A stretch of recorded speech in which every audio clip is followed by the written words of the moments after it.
Dans les quartiers, les rebelles ont tiré à bout portant à mon oncle paternel. Maintenant, le papa étant stressé, il m'a appelé le matin, il m'a dit que non, avant que nous n'en tirons notre oncle, je pars aussi déposer le bulletin de mes élèves, un peu que je revienne à la maison pour voir comment passer tout ce qui est comme deuil de la famille. En rentrant comme ça, en déposant le bulletin des élèves, les rebelles lui ont assassiné tout juste quand il était déjà près de chez nous. Donc, non loin, à 1 kilomètre de la maison. Voilà. Avant de nous quitter, sœur Benita veut nous montrer une image.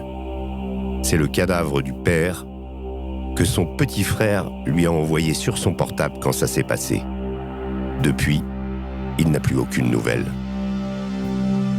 Mais il n'y a pas que les images qui saignent. Il y a aussi les mots. Écoutez ceux de des anges, violés par des combattants du M23. Je suis victime 2 fois. J'ai été violée, j'ai un enfant fruit du viol âgé de 17 ans.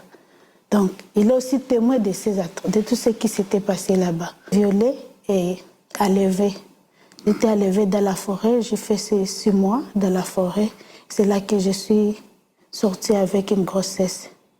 Donc, mon histoire avec ce groupe rebelle, nous, on les appelle chez nous les interarmes FDLR. C'est le groupe FDLR qui était venu dans notre village. Ils ont brûlé tous nos villages, tout notre village. Ils ont brûlé mon papa dans la maison. Et parce que mon papa était chef du village. Il y avait aussi une maman qui avait mâché les pénis de sa femme, de son homme, parce qu'on l'avait dit, est-ce que tu as déjà goûté les chewing-gums?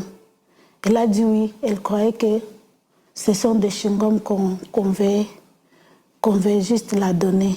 Elle a dit oui, alors on a coupé le pénis de son mari et on l'a dit, mange ça comme chewing-gum. Elle a commencé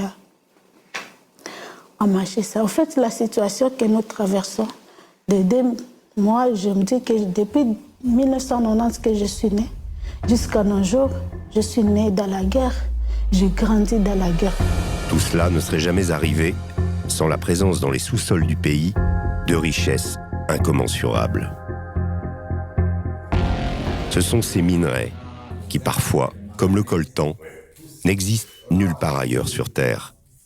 Sans lui, par exemple, il vous serait impossible d'utiliser un téléphone portable.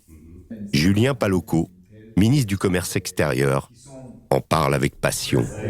Lorsque vous voyez